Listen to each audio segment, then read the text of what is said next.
E quindi ecco che ritorno a immaginarmi lo sforzo che deve aver fatto uno che poi è capace di scrivere l'Ulisse, con quella verve comica che ha, con quella esuberanza stilistica, con quella enorme capacità, trattenersi deliberatamente, politicamente,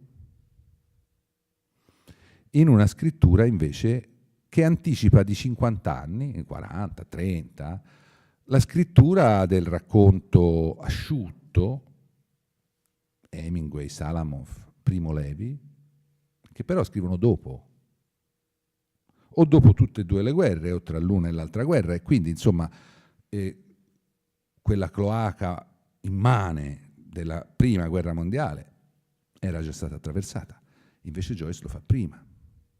Per questo dico che è un libro anacronistico, perché l'impatto di questo stile, già questo stile era scandaloso, cioè di chiamare le cose col proprio nome, di descrivere esattamente e senza fronzoli, senza vezzi, non come fa Maupassant nei suoi di racconti, in un florilegio, no, e anche un'esibizione muscolare del talento, in un florilegio di dettagli. No, lui descrive la mediocrità con uno stile mediocre.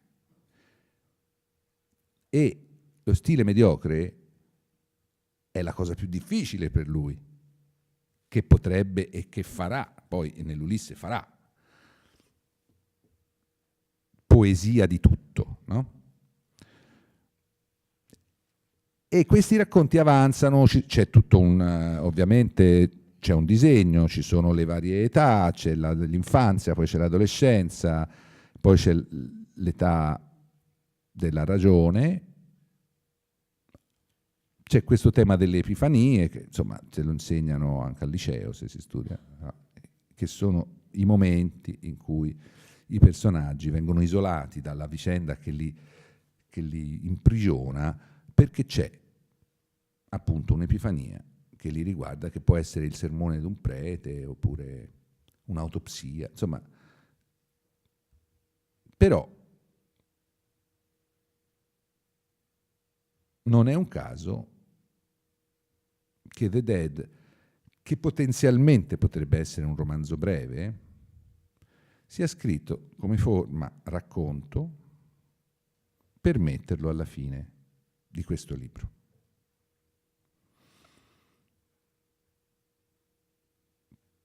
Perché quello che fa negli altri racconti Joyce doveva in qualche modo risolverlo. Non era abbastanza. Se prendete The Dead e basta, tutti questi temi duri, politici, a prima vista non ce li trovate. Perché, diversamente dagli altri, questo racconto parla di una cosa bella. Parla di una festa da ballo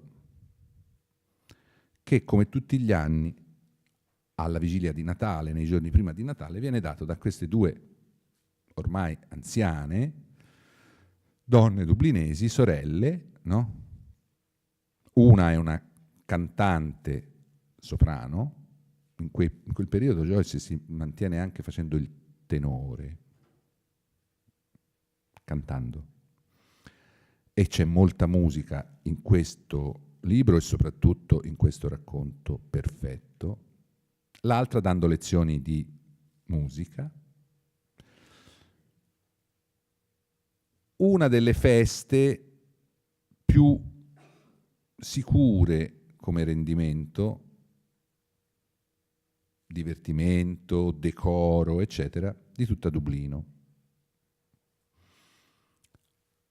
Alla quale festa, come tutti gli anni, sono invitati determinati personaggi che sono i familiari, gli amici, le allieve della scuola di musica e i rispettivi consorti, fidanzati, eccetera. Per cui ci sono varietà.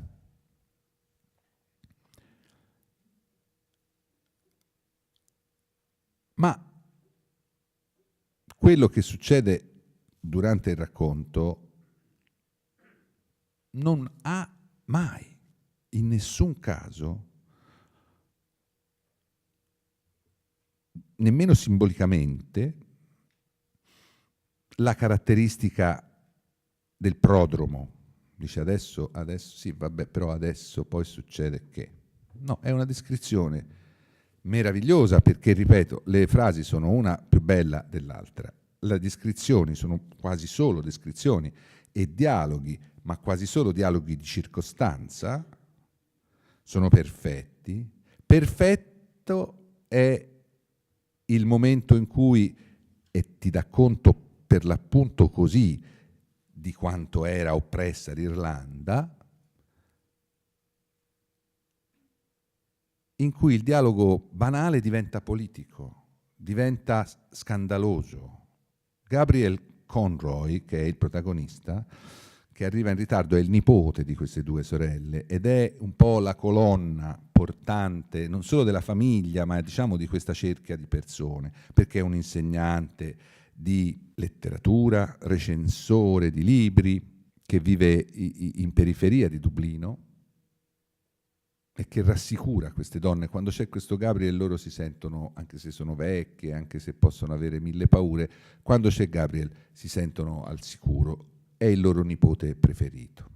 E il racconto si apre con Gabriel che è in ritardo e queste donne viene usata nella traduzione la parola orgasmo come la usava la mia zia. Essere in orgasmo voleva dire giustamente essere eccitati ma anche spaventati per quello che sta per succedere. E quando finalmente arriva questo Gabriel, naturalmente ci viene descritto, ma ci sono già stati descritti altri personaggi prima, ognuno diverso dall'altro, tutti però inchiodati a quel decoro, naturalmente, che si deve avere, le soprascarpe, le ghette si devono portare, non si devono portare, eccetera. E liquidato questo suo ritardo, dando affettuosamente la colpa a sua moglie, che ci mette 3 ore per prepararsi, per uscire, noi facciamo conoscenza con questo personaggio, che è la colonna portante di tutta la festa, in realtà. Poi la festa, come sempre, è piena anche forse di imbucati, comunque di persone che non ci interessano, tant'è vero che al piano di sopra si balla già, valzer, cose. Però il nucleo, diciamo, è Gabriel Conroy, il quale, come tutti gli anni, avrà il compito di tagliare l'oca. Tagliare l'oca significa, insomma, ora i valori simbolici sono evidenti, dal nome Gabriel, che è il nome dell'arcangelo Gabriele, che è quello dell'annunciazione. Tagliare l'oca significa dare a ognuno il suo, ok? E lui è quello che ben volentieri si prende quest'onere, anche se, come vedremo, poi significa anche che lui non mangia. Devono forzarlo a farsi anche la porzione per sé, perché mentre che serve, gli altri hanno già finito, allora lui gliene ridà, no? Perché in quel momento lui non è un commensale, è quello che taglia l'oca. E deve anche fare un discorso. E noi sappiamo che lui è anche abbastanza, pur non essendo in orgasmo lui, però è abbastanza dubbioso se fare certe citazioni di poeti oppure no, perché è convinto che, a parte Shakespeare, le altre citazioni che lui si è preparato non vengano capite.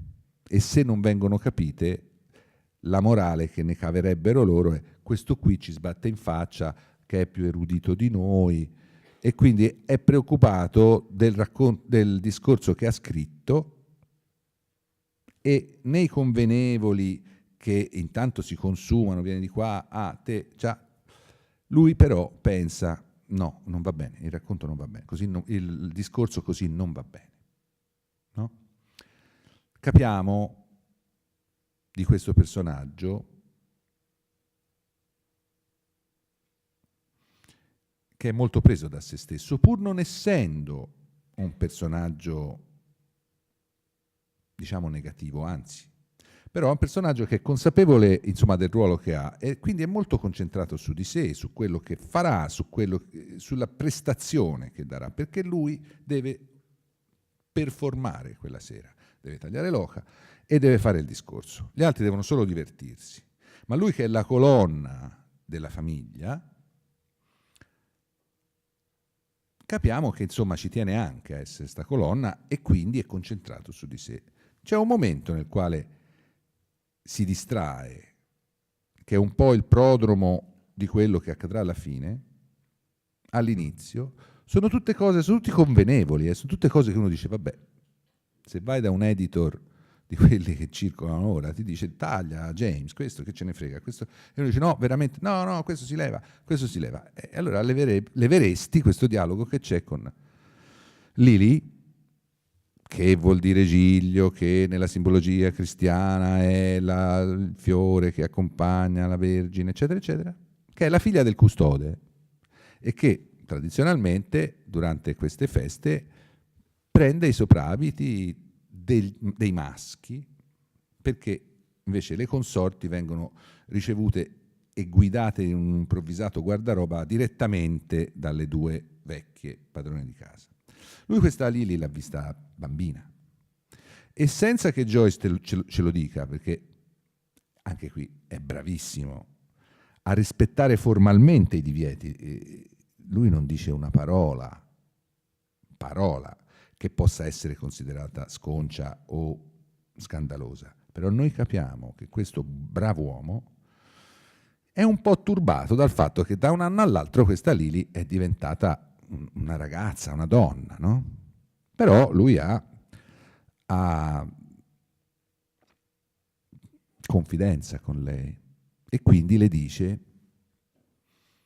certo adesso non ci resta altro che venire in chiesa a vederti sposare col tuo fidanzato, che è un modo, diciamo, un po' pelosetto di chiederle se ha il fidanzato, perché lui non lo sa. E lei gli risponde in un modo che lo turba molto, perché dice ma agli uomini non me ne parli perché tanto si sa, vogliono una cosa sola, una ragazza, non una vecchia zia. E lui rimane molto turbato, un po' dalla figuraccia che ha fatto, perché in questa, diciamo, società decente e decorosa stai sempre lì per dar di fuori, per pisciar fuori dal vaso, come si dice, e un po' perché si chiede che è successo a sta ragazza.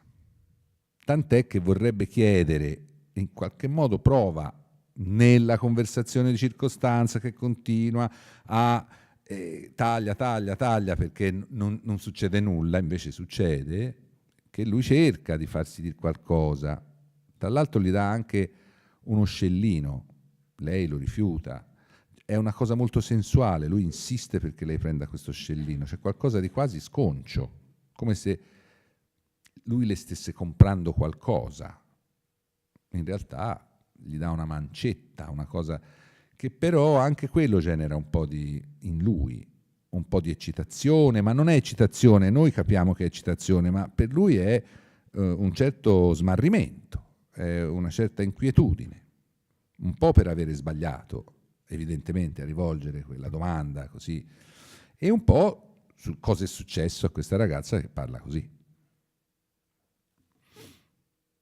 Questa ragazza non comparirà più, verrà menzionata un altro paio di volte, ma ovviamente quando sono arrivati tutti, lei deve soltanto ricompare alla fine quando si riprendono i giubbotti. Un'altra cosa bella di questo racconto è che tu capisci piano piano che, questa festa ha la faccia della, diciamo, familiarità di queste persone, del fatto che insomma sono gente qualsiasi, però va avanti dalle 10-11 di sera fino all'alba, che copre tutta la notte. E la cena è prevista perché quando arriva lui in ritardo sono le 10 di sera. E il racconto finisce quando sta per far chiaro. Un chiaro nevica, per cui è un chiaro relativo, però dobbiamo sempre pensare che questa roba succede e avanza nella notte, nel cuore della notte. E questa è la vera mondanità per tutti. Perché questa è gente che va a letto presto, normalmente, ma come tutti noi. E invece quella notte, pur senza far niente che non sia ballare le quadriglie, ballare i valzer o cantare, però si fa l'alba.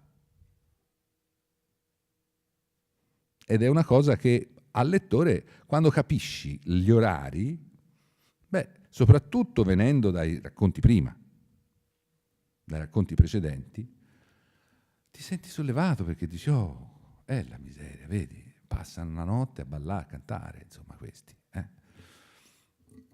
Ti sta dando un po' di consolazione alla fine di queste storie invece così dure, così confinate dentro a quel tempo e a quel luogo, a quell'unità oppressiva, così minuziosamente descritta e naturalmente con la grande capacità che ha Joyce di farti capire le cose usando le parole giuste senza neanche dover usare le parole dirette.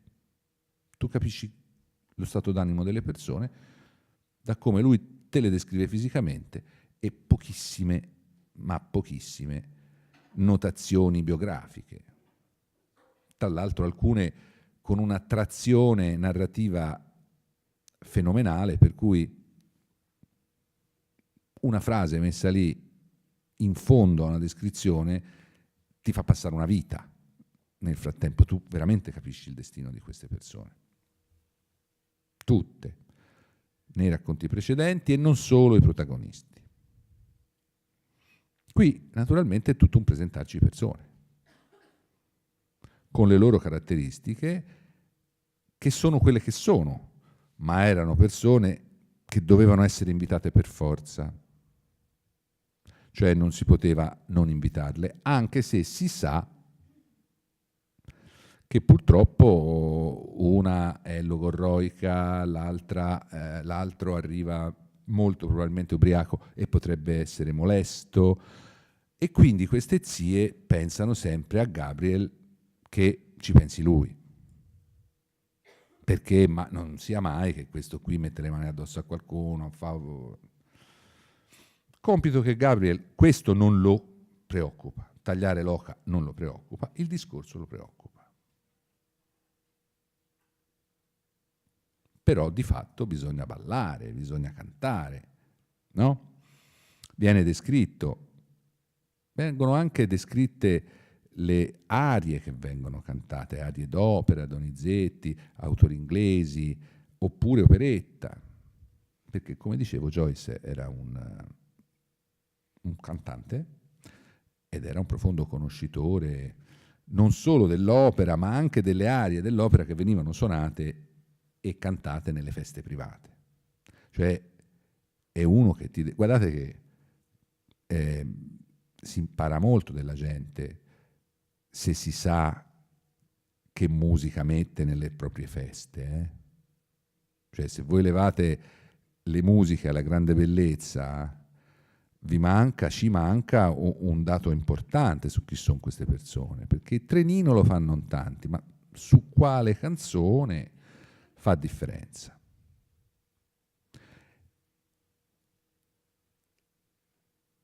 Che la musica sia qui il destriero, no? In groppa al quale poi si va verso l'epifania finale, è annunciato dalla cura con cui Joyce ci dà conto, a noi che non sappiamo nulla di questo, perché quando parla di Donizetti va bene, ma poi ci sono autori inglesi che io non lo so, cioè bisogna essere musicologi per conoscere autori di opera inglese dell'Ottocento, eccetera.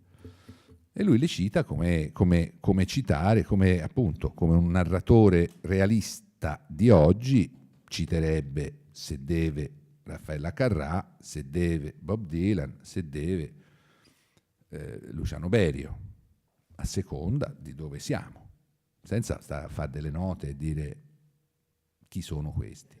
Questi ascoltano questa roba, ballano su questa roba, cantano questa roba e io quindi te la devo descrivere.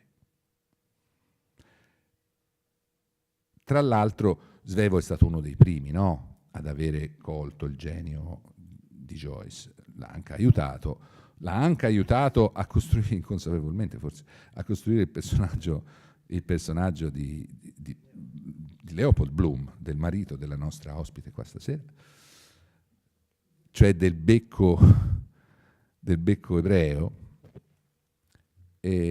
ma c'erano diversi calchi, non soltanto Svevo, ma l'ha anche molto aiutato proprio a raccontargli, no?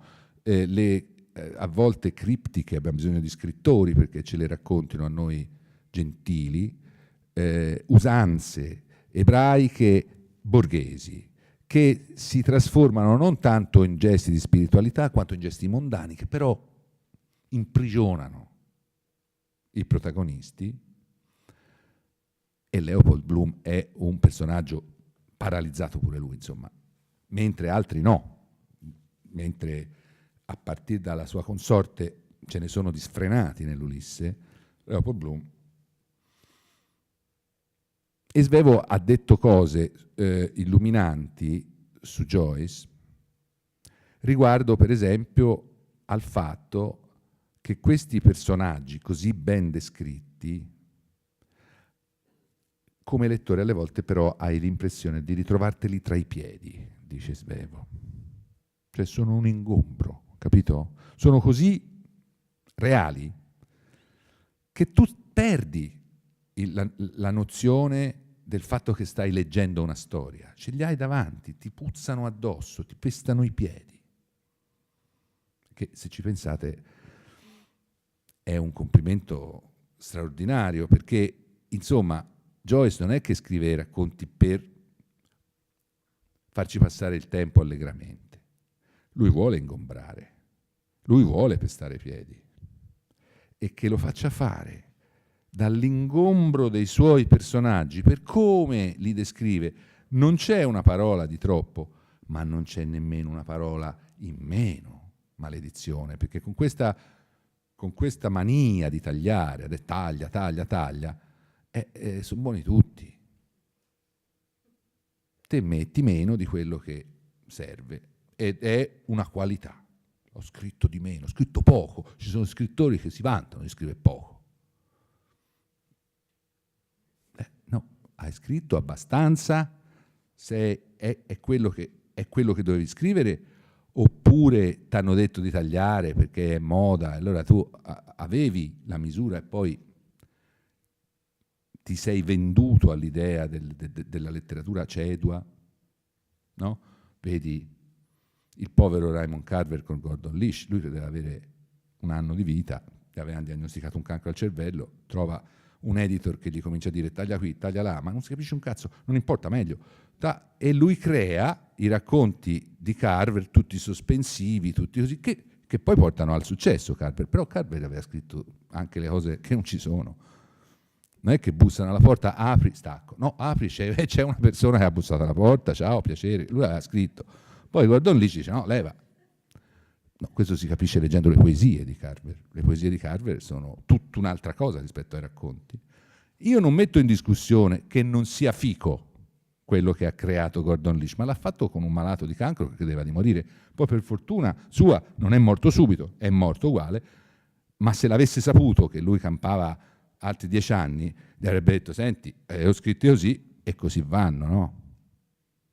Perché questo, tagliando ciò che aveva fatto quell'altro, ne prendeva il posto, che un po', se volete,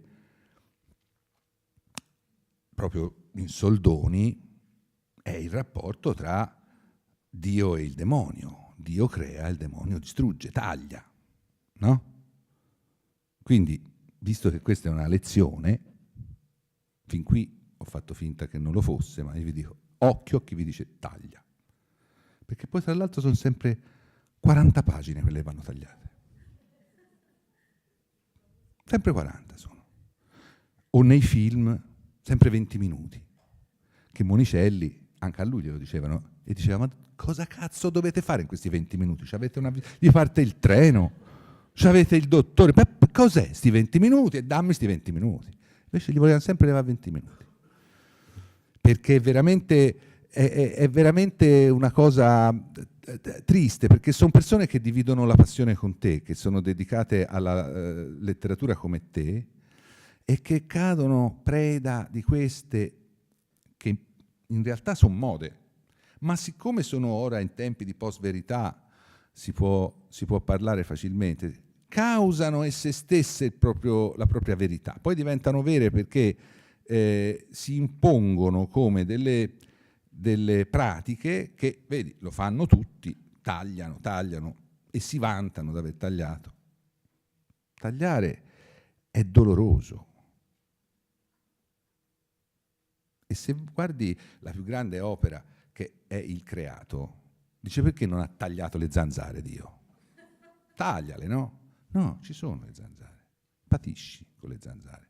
E stai attento a dove vai.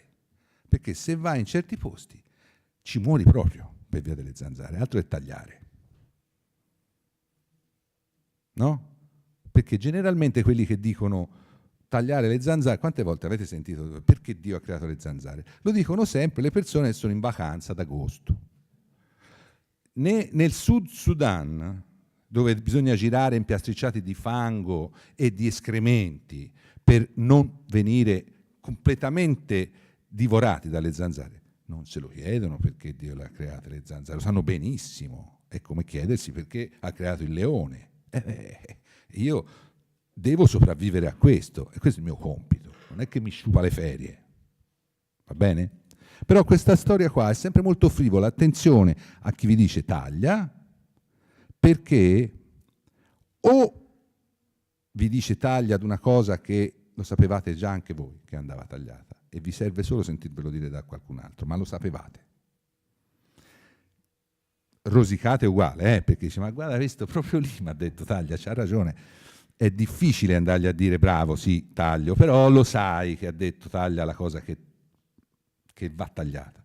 Ma quando ti sorprendono e ti dicono di tagliare un'altra cosa, non tagliatela! Ha torto! O lo capite e allora lo sapevate, oppure ma nemmeno se credete di star morendo. Perché lì è andata in quel modo con Raymond Carver, ma non c'è nulla di buono che può avvenire da togliere le cose che sono state messe e che sono frutto del talento, della sensibilità, della sofferenza, di tutto quello che contribuisce a creare un'opera letteraria.